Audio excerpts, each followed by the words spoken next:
Good evening, everyone. Welcome to the Springfield Township Trustees February meeting. It is February 11th, 2020 at about 5:40 p.m. Mr. Burning, may we please have the roll call? Yes, Ms. Davis? Present. Mr. Burning? Present. Mr. Honolaw? Present. All the trustees are present. And now I would like everyone to stand for the Pledge of Allegiance. And we do have Troop 400 here, and tonight we have Henry Veith and Emmett Breda. And I would ask if you fellas would please lead us in the Pledge of Allegiance. Yeah, come on up, please.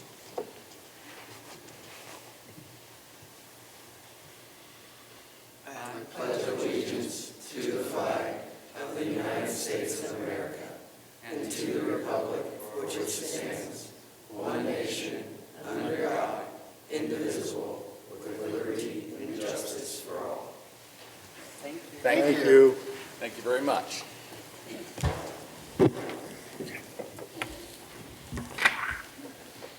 Next on our agenda, we have Glenda Smith, a candidate for judge of Court of Common Pleas Juvenile Division. I don't believe she is here, but we'll maybe save her for later. Next, Mr. Burning, moving on to approval of minutes. Approval of minutes first, and then we'll do the fiscal officer report. Yes. Okay, approval of minutes. We have a special meeting from case ZC 2019-005, Compton Road, and that was a hearing on January 13th, 2020. We have a regular session meeting on January 14th, 2020, and a regular work session on January 28th, 2020. Do we have a motion to approve those minutes as drafted? So moved. Second. All those in favor? Aye. Motion carries. And now, Mr. Burning, the financial report. Yes, Mr. Honolaw. For the month ending January 31st, 2020, the township expenditures were $1,876,896, with receipt, and our receipts were $895,934.93. The cash balance of $17,576,639.24 includes obligations for expenditures, payroll, regular operating costs, ongoing capital improvements, projects, and investments. What I request is a motion to approve the receipts, warrants, payroll expenditures, update, and current revenue and reports for the period ending January 31st, 2020. Do I have a motion? So moved. Second. All those in favor? Aye. And I just want everyone to know that financial reports are available for viewing here at the administration offices during weekdays and during regular business hours, and on our website 24/7. That's all I have, Mr. Honolaw. All right, thank you, Mr. Burning. Next, moving on to departmental action and discussion items. Mr. Gilbert, do you have a report? Thank you, Mr. Hernold. I do. I just have a few action items tonight. The first is Medi-Account Management Agreement. I'm looking for an authorization to sign that agreement, and as the board is aware, Medi-Account is the firm that we utilize to do our EMS billing. And Chief, I don't know if you want to elaborate on exactly why we're looking at renewing the agreement other than it's expiring, correct? That's correct. It's expiring, and also they have asked for a slight increase of 0.25 increase, and that's to be competitive in the market. Their service has actually met or exceeded expectations in some cases over that contract period, so my recommendation is that we renew the contract with the slight increase as requested. Thank you. So their new rate will be 6 No, it's not. Help me out here, Laura. It was a 0.25 increase. 0.25. Okay, yeah. Yeah, 0.25, thank you. So their new rate will be 6.75%. That's correct, yes. Yes. Okay. So just, again, seeking a motion authorizing the administrator to sign that agreement. Do we have a motion? So moved. Second. All those in favor? Aye. Aye. Motion carries. Secondly, I have Mr. Schneider, our director of the community arts facility, as well as the Grove Banquet Hall, has requested an increase in the rental rates for those two facilities. And again, that's, as we do customarily, look at the market and make sure that we are charging a rental rate that's commensurate with what a like facility can generate in the rental market. So that is what he is requesting. And again, if the board so desires, just a motion to approve the increase in rental rates. Any comments on this? No. Do we have a motion? So moved. Seconded? All those in favor? Aye. Motion carries. And, Sorry, go ahead. I would just like to say one thing on this. We have been very successful with the community center and the Grove, that we've been able to make those sustaining operations. They're able to bring in enough funds to run to run those. They're a great, asset, I think, to the community and to the township. They provide the space so that we can do a lot of the community, programming that we do that Kim works on with the Arts Council. So it's important we keep these things. We're investing money in them. We're going to be fixing them up to make them even nicer, but it's important that we keep our rates competitive. No, I think you're right, Joe. And as we'll see later when we get to the resolutions, we have a resolution to basically sell approximately $1.3 million in bonds, and those are going to be placed at a very competitive rate with our local bank, Northside Bank. And I see Brenda is in the audience. Brenda Weimer, our bond counsel, is here to answer any questions relative to that. But we simply look at that as an investment into those facilities that will provide a return and a dividend over years, not only from the quality of life events that take place there for residents, but directly from a monetary standpoint, the revenue generated by renting those facilities. So this $1.3 million investment into those facilities will pay for itself many, many times over. The beautiful part about it is the majority of the debt service on the $1.3 million we're talking about is going to be paid for by the TIF district, the Tax Increment Financing District, which was established 18 years ago, 20 years ago, that will, it can only be used, frankly, for purposes such as this. And so it won't take away from the revenue used for general fund operations, whether it be roads or anything else. The TIF revenue is a dedicated revenue source that can only be used for very narrow and specific purposes. So the majority of the debt service on the $1.3 million will be paid for by that TIF district, which I think even makes the investment more palatable and make more sense. So Well, with the new Grove, I did notice the increases were almost fairly substantial for the Grove, because we're going to have basically a brand-new Grove inside, so it should be a much nicer facility for the reception and whatnot that we have there. Sure. Under discussion items, just a personnel update. We only have one item, which is the beginning of Sam Hennekamp as a part-time laborer in the Public Works Department. And I know Mike, he's doing a lot of sort of admin-related work as opposed to grass cutting. And related to our Beech Grove Cemetery, that's very labor-intensive from a data input standpoint to make sure we know where various grave markers are and things. And so Sam has come on board at a very competitive rate to allow us to get a lot of that data entry work done. And then unless there are any questions of the personnel update, I will turn it over to Kim with Community Events and Programs. Thank you. We just have two events that I'm going to bring up. One is on February the 28th, Playhouse in the Park is bringing Stuart Little. That event is over at the Wyoming Fine Arts Center. That was originally on January 31st, and we had to reschedule that event due to illness. So that is the rescheduled date, and that event is free. And then on March 5th, we're doing an all-school theater open house. So Arts Connect applied for a grant to do theater production. It will be open to any student ages 10 to 17, regardless of what school that they attend. So a lot of our local schools have lost their theater programs, and this is a solution to help the schools and the students out and get that theater exposure. Thank you. Very good. Thank you. The board has copies of the departmental activity reports, and unless there are any questions of those, that concludes my report. All right. Thank you, Mr. Gilbert. Next, then, moving on to resolutions this evening, we have a rather short list. We have resolution number 22, 2020. declaring nuisances pursuant to Ohio Revised Code Section 505.87 at various listed properties within Springfield Township and authorizing statutory actions necessary to abate these nuisances. Do we have a motion?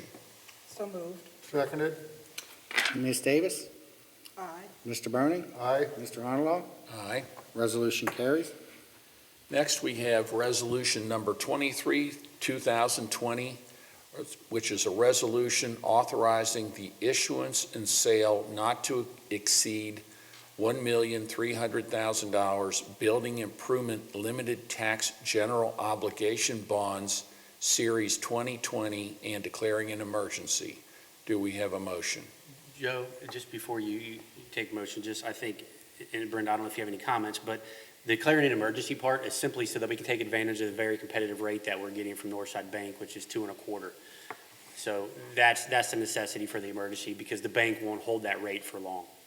It's not an emergency in the sense that there is some Right. building on fire here in Springfield Township or something, but it allows us to enact it quicker and lock in the rate that we've gotten from the bank, and I want to congratulate Mr. Gilbert.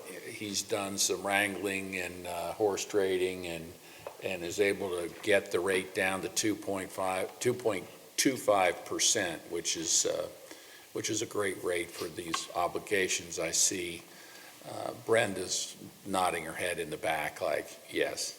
Brenda, is there anything? It started much higher. They did. Yes, They absolutely It did. started much higher. yes. Brenda, is there anything you would like to say regarding this issue? No, I mean, the bank is going to purchase it, and they did acquiesce to a reasonable rate. But the market is very volatile, so we need to sign the documents and lock that in before the market moves and they can't honor that rate anymore. Okay, perfect. With that, then, do we have a motion? So moved. Seconded? Ms. Davis?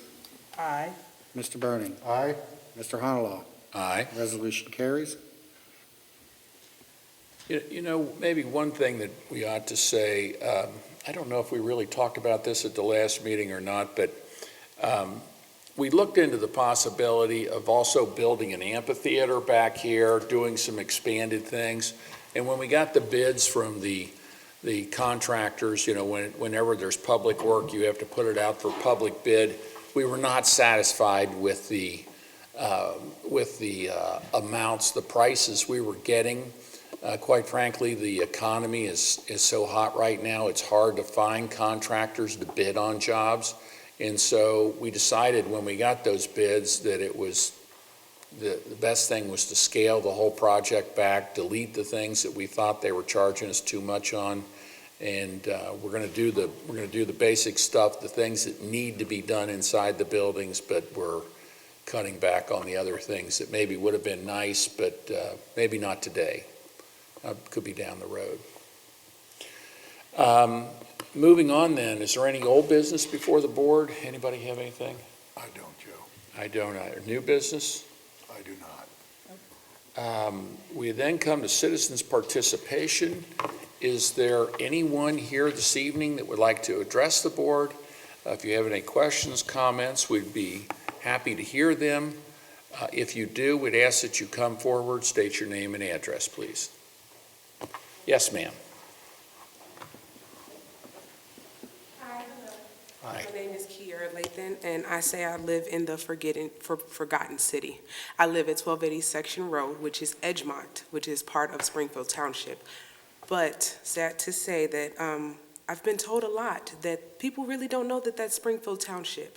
And so I'm here to pitch you guys a project proposal that I have to build a learning center where you guys are currently have a building which is across the street from my home. So if you don't mind, can I approach the board? Yes, yes, please.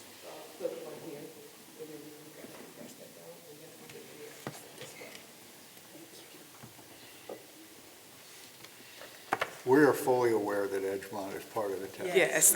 I am. People are like, you live where? I'm like, I swear it's not Roseline. Now, But that's, if I may ask, you said where we currently have a building?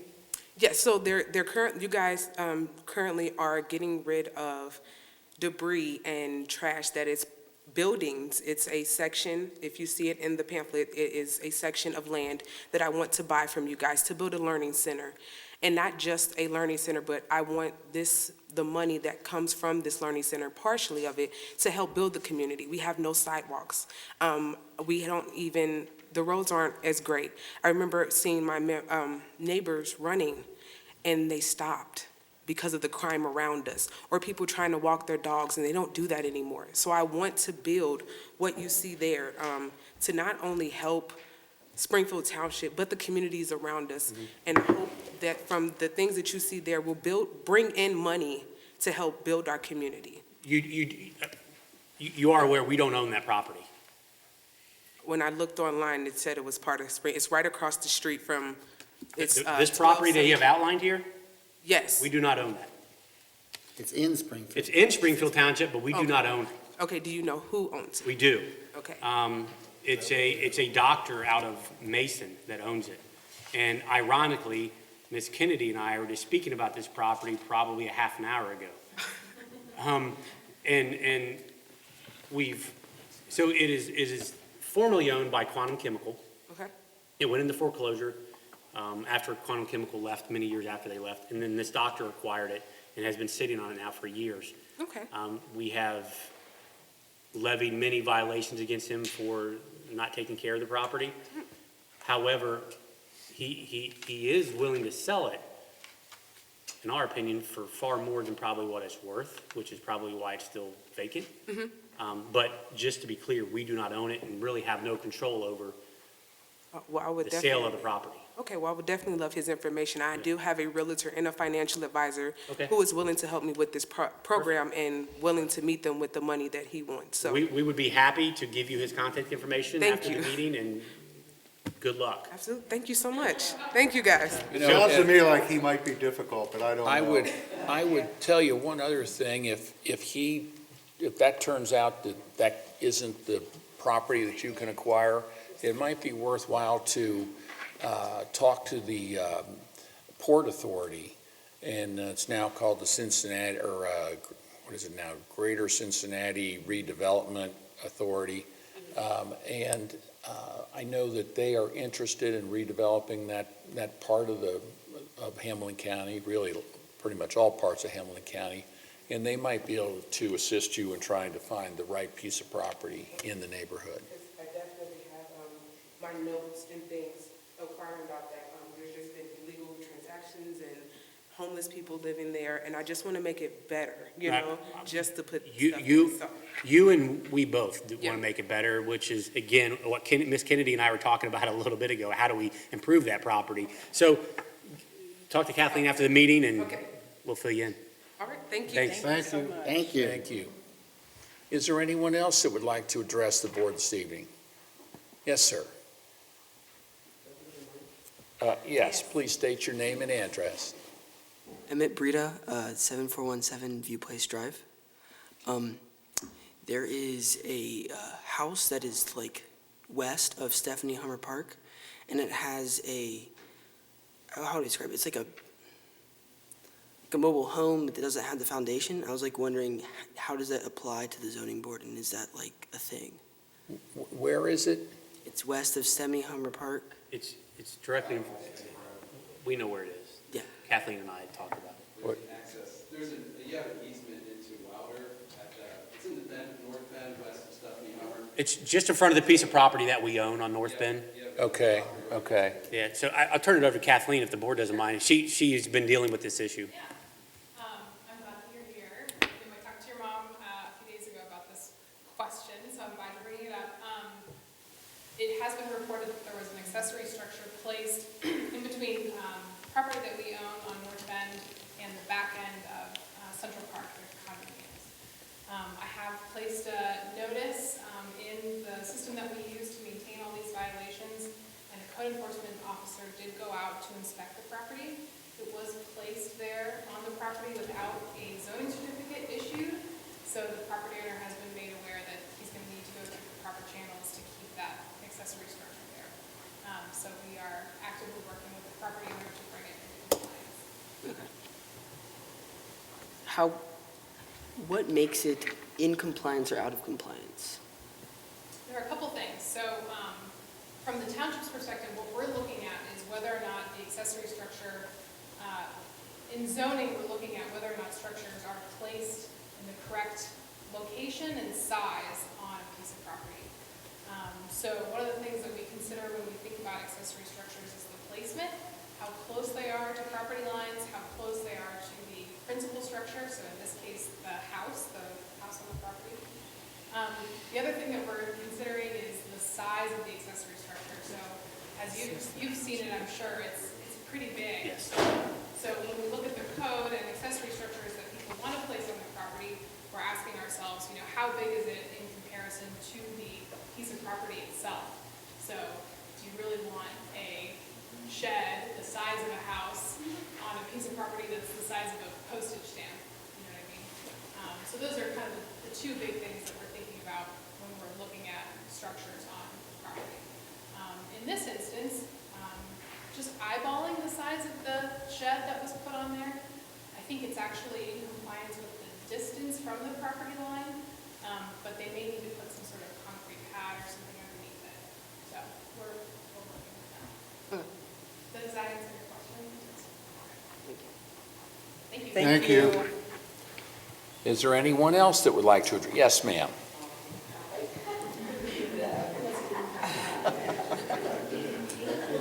He wanted a high five.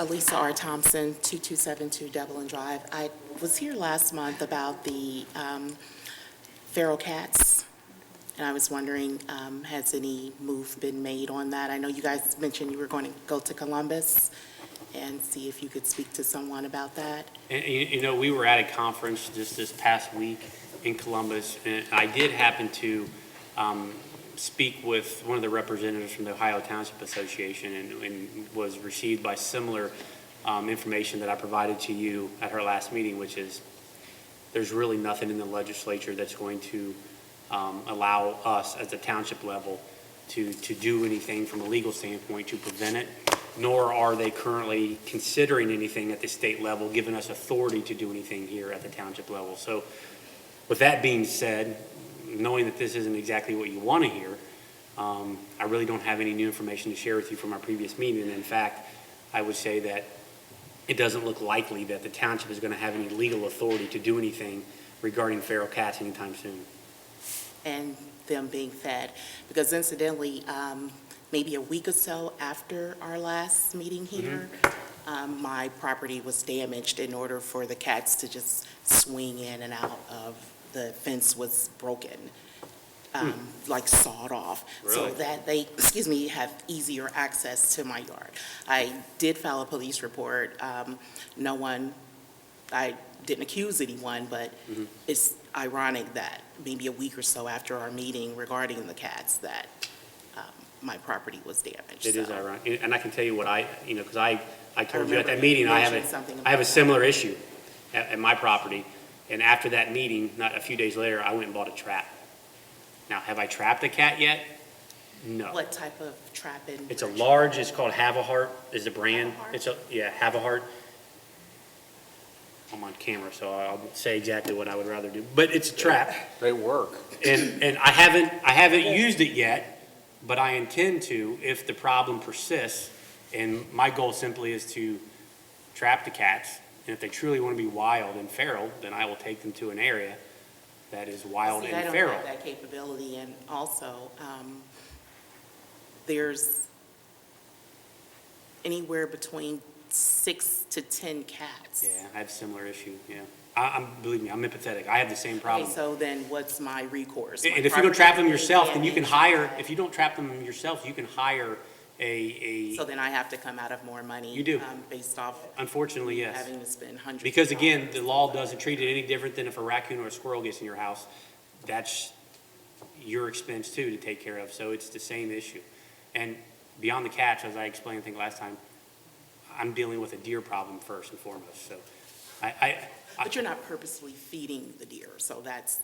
They think I am. I just put in $3,000 worth of landscaping and it's a salad bar to them. But, so. I guess going forward, I just need some resolution because Yeah. my property is being damaged, and so not only is the grass, but also the actual property. Unfortunately, it's going to have to be an issue that you personally are going to have to resolve. And unfortunately, as you mentioned, out of pocket, yes, if you hire a nuisance animal abatement company to come out, they will do they'll trap them. But that's your only recourse, no different than any other wild animal. And that's how the law treats them, as a wild animal. I think I'm going to have to start writing some letters. That would be good. I would appreciate that, because it would help me too. We would appreciate that. Thank you. Yes, sir.